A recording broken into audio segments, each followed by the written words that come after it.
Split करते हैं तो पैर की ना जो आर्टरी है वो यहाँ इनकी बंद है, देखो ये वायर जा नहीं रही है ना। तो फिर हमने ऊपर से हाथ से किया है और ऊपर से भी शूट किया है, ठीक है। तो वो यहाँ बंद है तो इनके पैरों में फ्लो कुछ कोलेट्रल से जा रहा होगा, ये तो ज्यादा दिक्कत भी नहीं बता रहे, तो खैर ये तो अलग चीज है। तो ये इनकी एंजियोग्राफी है। हार्ट के अंदर 3 आर्टरीज होती हैं, ठीक है। तो 2 तो लेफ्ट साइड में होती है, ये मेन होती है जो 2 में ऐसे डिवाइड होती है, और ये मेन आर्टरी है एलईडी, ये सर्कमफ्लेक्स है। इसमें आप ये देख रहे हो कितनी एलईडी हम ब्लॉकेज है, ये ऐसे दिख रहा है ना पाया हुआ सा, ये इनकी मेजर ब्लॉकेज है यहाँ पे, ठीक है। और एक इनका यहाँ पे थोड़ा सा आउट पाउचिंग भी बनी हुई है, जिसको एन्यूरिज्म कहते हैं। ये देखिए थोड़ी सी ऐसे आउट पाउचिंग सी भी बनी हुई है, छोटी सी, ठीक है। तो एक ये ब्लॉकेज है, और जो राइट साइड वाली आर्टरी है उसमें ये देखो, उसमें 2 जगह पे ब्लॉकेज है, ये है और एक यहाँ है ना।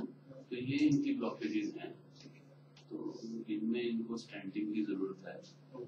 तो एक स्टेंट तो उसके लेफ्ट साइड चाहिए, एक इस साइड मोस्ट लाइकली तो एक स्टेंट से हो जाएगा, बट इसमें हो सकता है क्योंकि 2 दूर है ना थोड़ी, तो हो सकता है कि 2 स्टेंट मतलब लेंथ एक से ना कवर हो तो 2 स्टेंट लगा लें।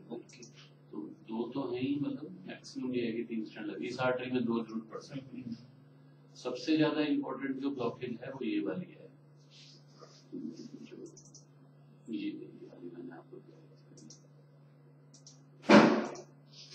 ये बिल्कुल स्टार्ट में है, मेजर आर्टरी में है। ये देखते हो, ठीक है।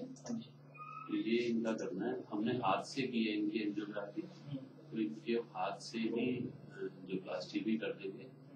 और ये जो वो नस है जहाँ इसमें ब्लॉकेज है उसमें आगे भी देखो यहाँ नैरोइंग है, तो इनको ब्लॉकेज नैरोइंग तो आगे भी है, बट जो मोस्ट इम्पोर्टेंट है वो वाली है, ऊपर वाली।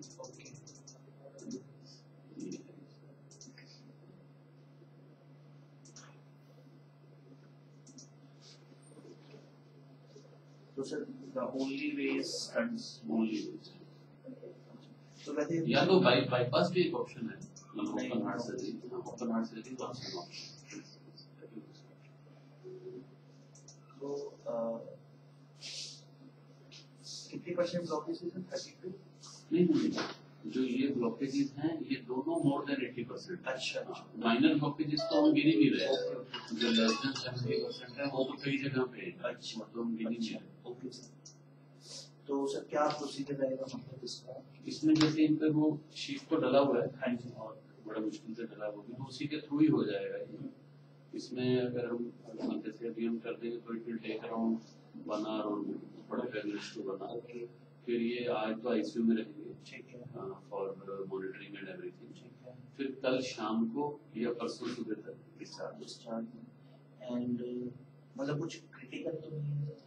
ब्लॉकेजेस तो क्रिटिकल है, और कोई भी हम प्रोसीजर करते हैं उसमें ये तो नहीं कह सकते कि 100% सेफ्टी है, बट इसमें कुछ नॉन कॉम्प्लिकेशंस होती हैं, जैसे ब्लीडिंग हो जाए, स्टेंट में क्लॉट आ जाए, जिसके लिए हम मॉनिटर रखते हैं। लॉन्ग टर्म में ये कॉम्प्लिकेशन होती है कि स्टेंट के अंदर दोबारा ब्लॉकेज आ जाए, जिसके चांस 5 to 7% रहते हैं। तो ये तो हर प्रोसीजर की नॉन कॉम्प्लिकेशन है, ठीक है ना। ब्लीडिंग है, किडनी में डाई का असर हो सकता है, ऐसे रेयर कॉम्प्लिकेशन ये भी होती हैं। अभी हम जब आर्टरी कर रहे हैं तो आर्टरी बस्ट हो जाए, तो ये चीजें तो एवरीथिंग, हाँ मतलब वो है part and parcel of procedure. So and what would be the approach charges for? Let's talk about that. We put 3 stunts. हाँ, मैं आपको बताता हूँ। रवि, इनको ये इनके मतलब